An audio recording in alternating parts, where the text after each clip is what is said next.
I'm going to use the pencil for not very much, okay? So all I'm going to do with my pencil is I'm going to map out the basic oval of the shape of the body, okay? Because what I don't want to do is run out of room, okay? So I'm going to literally, with a very loose pencil mark, map out the shape of the body. And then give myself an idea of where the legs come out, okay? You don't what? We don't have a picture. It's on the board. Wait, are we supposed to be drawing us a picture? I know that. No, it's just on the board little pieces of paper. No, right. Okay. So what I'm going to do now is I'm going to change my weapon to a fine liner pen. Okay? So from now, everything I do will be with the fine liner pen. And I'm not going to take my... You just need to watch for the time being. Okay? Then you can carry on. I'm not going to take my pen off the paper. Once I start, I'm not going to take my pen off. So I'm going to stop flicking the pencil around. I'm going to start with the eye, which is kind of there. And I'm trying to look at the shapes of that. I'm going to keep going with my pen. I'm going to go up there. There's a little bit of room with the beak, bit of a space. And then I can come up and over the top of the head and down. And then I see a little line there that kind of works quite nicely. I can bring my pen up and over like that. I'm going to bring that back over here. I'm going to do continual line drawing, yeah. And then I'm going to bring this round down to there. You need to be watching, people, rather than just talking. But I'm looking closely at my reference all the time, looking really, really closely at the photograph of the robin. I'm looking at the wing now, obviously. I'm going to bring this up to by the eye, and there's a little red stripe. And I can bring this down here. Gives me an idea of where I've got to put my red watercolour. Then I can double up on my line here to bring my pen down to this end of the bird again. Reinforce this shape under the wing. And this sort of makes the lines more emphasized. And I can then go back down here, and I can see there that the tail has an underside to it. And then there are feathers that come out here. And because I did my pencil line first, I'm able to see roughly where everything goes. So that's a really important part of this, everybody. Make sure you're doing that. I haven't done his legs. And I've got also a little bit of wing here, which I need to put in. Okay, so I'm going to come in here and do that. I'm going to put in one of the legs down here. He's sitting on a branch. So I'm going to make sure that that's in. And then his feet sort of grip under there. I've run out of room. Okay, so try not to do that. Don't do what I'm showing you. Don't make his feet smaller than they need to be. Make sure you get them in. So give yourself some room. There's one of the legs. It's a bit short. I've cheated a bit to try and fit it in, doing exactly what I'm saying not to do. Here we've got some grippy claws.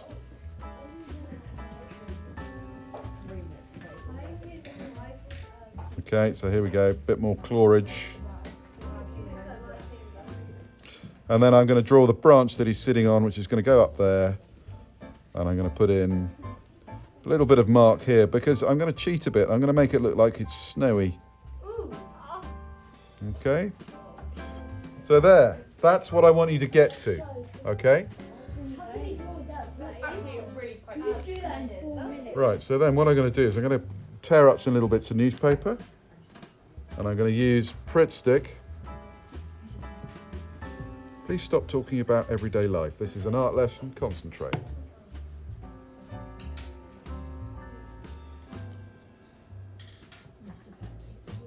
Potato. Like, draw it in pencil, then. No, draw it in pen.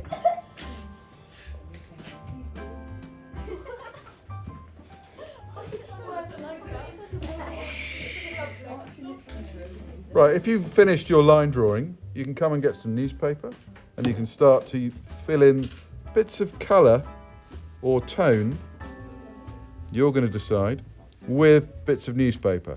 I'm trying to develop a little bit of texture here that I can then work on top of. So a little bit of Pritt stick on the back of the paper, and then I'm going to stick it in place.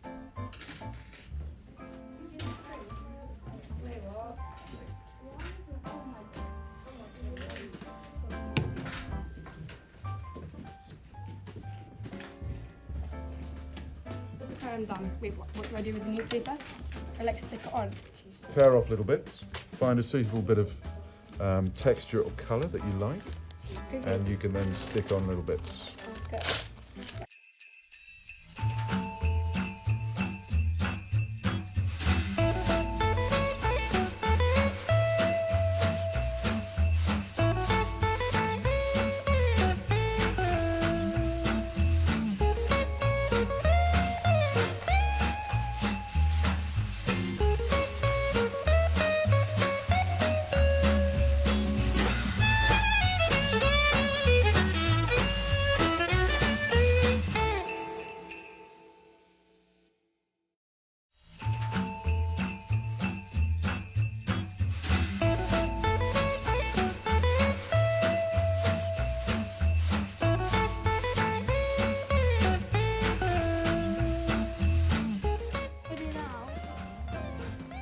Right, so I'm mixing up a sort of cool grey. Can we stop talking over there?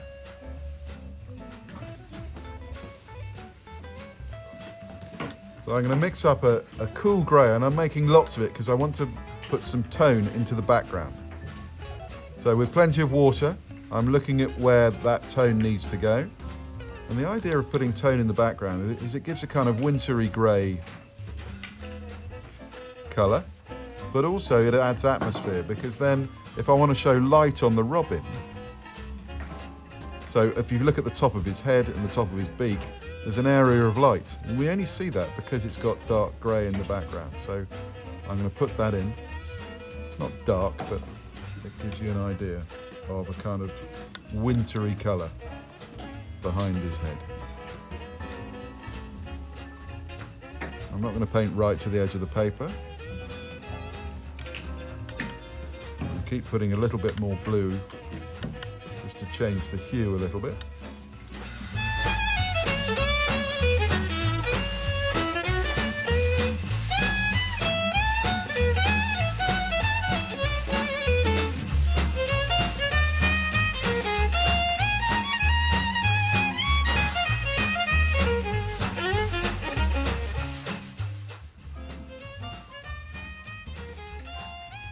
I'm also going to give the idea of snow on the top of the branch.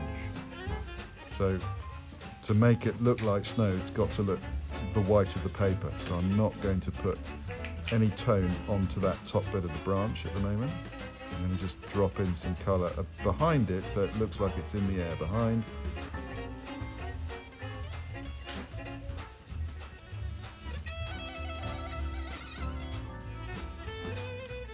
Okay. Right, after that I'm going to start to mix up some browns, because I'm going to go for the colour on his back. So I'm mixing up a kind of warm grey this time, but introducing some of the light brown that's on your palette to the back. And I'm just going to paint straight over the newspaper. I'm going to go with the darkest areas first, so under the tail here.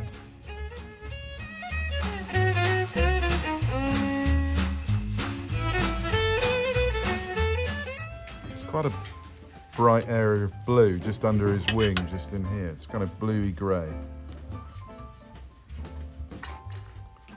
So I can add that.